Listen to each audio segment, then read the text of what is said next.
The Battle of Kings Mountain was fought on October 7, 1780, and is one of the pivotal battles of the American Revolutionary War. Thomas Jefferson called it the turn of the tide of success. It had inspired more people to join the Patriot cause, and it got the Over Mountain men, who had declared their own independence before 1776, into the war on the Patriots' side. This battle is also noteworthy because the only Englishman on the field was Major Patrick Ferguson, leader of the Loyalist forces. Something a lot of people don't know about the battle is that there were a lot of British military politics that were at play here, and these politics eventually led to Major Patrick Ferguson being killed in battle. To fully understand who was fighting on both sides, we have to go back a few months when, on May 22, 1780, Patrick Ferguson was made Inspector of the Militia and tasked with creating a strong and highly trained Loyalist army capable of taking the backwoods of the Carolinas. The British Army had struggled to get control of the backwoods, mainly in South Carolina, and they hoped North Carolina would be more open to British rule, and Ferguson was immediately tasked with setting up operations in North Carolina to prepare for a major British campaign led by General Charles Cornwallis. Meanwhile, on the Patriots side, on August 18, 1780, 200 mounted Patriot partisans under joint command of Colonels Isaac Shelby, James Williams, and Elijah Clark prepared to raid a Loyalist camp in Musgrove's Mill, which controlled the local grain supply and guarded a ford of the Ennery River. The Patriots anticipated surprising a garrison of about an equal number of Loyalists, but a local farmer informed them that the Tories had recently been reinforced by about 100 Loyalist militia and 200 provincial regulars on their way to join British Major Patrick Ferguson. The battle lasted about an hour, and 63 Loyalists were killed, and 70 were taken prisoner, while the Patriots only lost about 4 men and 12 wounded. The Patriot commanders contemplated attacking the Loyalist garrison at 96, but after hearing of the Continental Army defeat at the Battle of Camden, they dispersed back into the woods and mountains, all the while Shelby was being pursued by Ferguson. Shelby's forces covered 60 miles with Ferguson in hot pursuit before making their escape. Shelby and his Over Mountain men crossed back over the Appalachian Mountains and retreated back into the territory of the Watauga Association at Sycamore Shoals in present-day Elizabethton, Tennessee, and by the next month, on September 25, 1780, Colonel Shelby, John Sevier, and Charles McDowell and their 800 Over Mountain men had combined forces with Colonel William Campbell and his 400 Virginia men at the Sycamore Shoals muster in advance of the October 7, 1780 Battle of Kings Mountain, north of present-day Blacksburg, South Carolina, in North Carolina.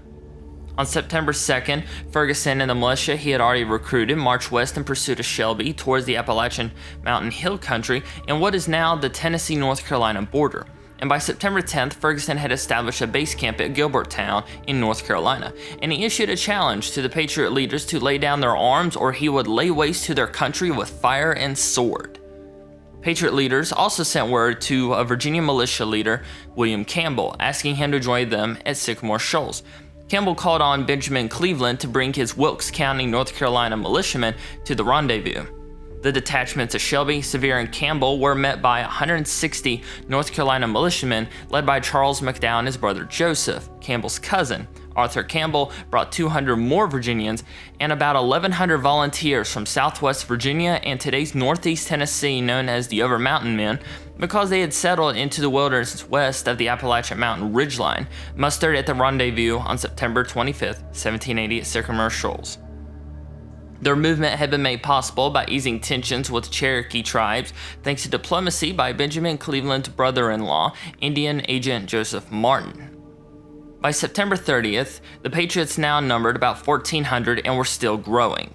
The 5 colonels leading the Patriot force met and chose William Campbell as the lead commander of the army, but they agreed that all 5 would act in council to command their combined army.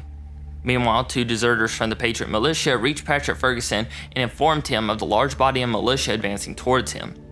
Waiting 3 days for reasons that are still unclear, Ferguson ordered a retreat to lure Cornwallis and the British main forces in Charlotte, North Carolina, sending a message to Cornwallis requesting reinforcements. Historically, it's said that Cornwallis didn't receive the report until 1 day after the battle, but some people say that he did receive the order and he ordered the British Legion under the command of Banastre Tarleton to reinforce Ferguson, but Tarleton never had any intentions of helping Ferguson because at the start of the Southern campaign during the siege of Charleston, Ferguson refused to work with Tarleton, saying he's just a young boy and he's unfit to lead troops in battle. Tarleton's excuse to Cornwallis was that he was attacked by Indians and was unable to reach Ferguson in time. On October 6th, the Patriot Army reached Cowpen, South Carolina.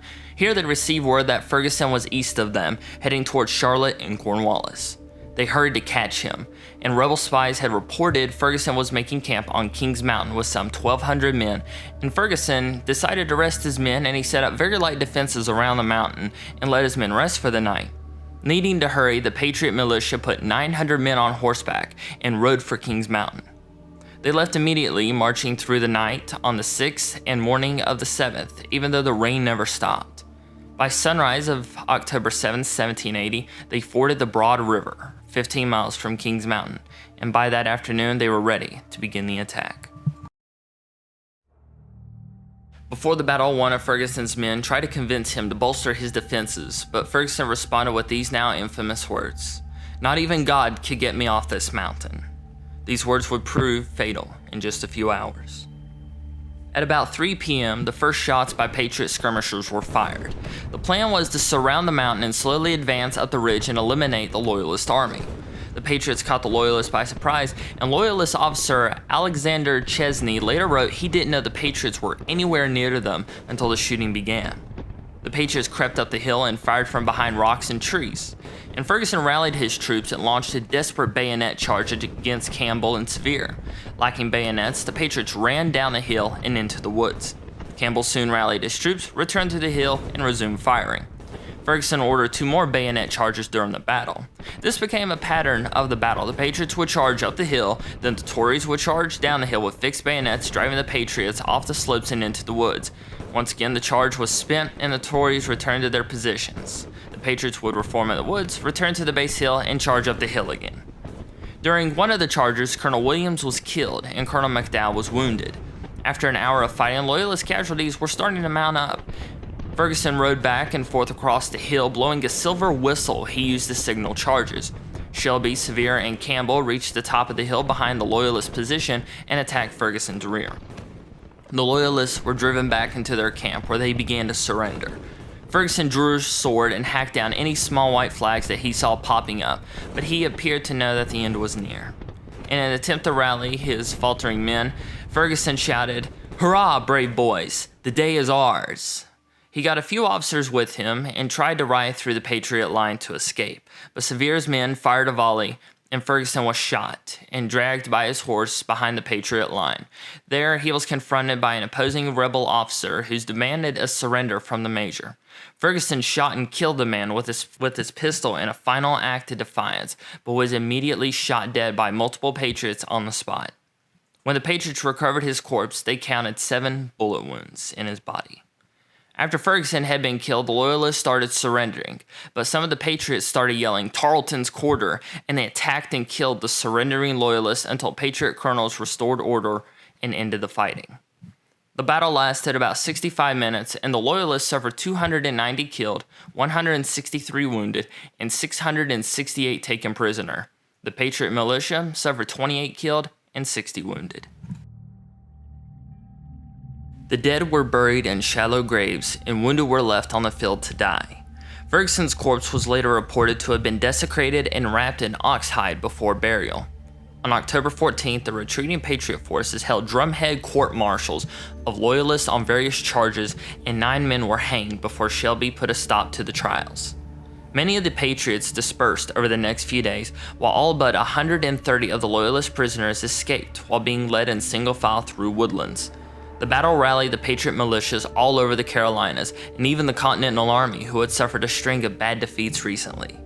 The battle would mark the turning point of the war and secured Patriot support in the backwoods of North Carolina for the rest of the war.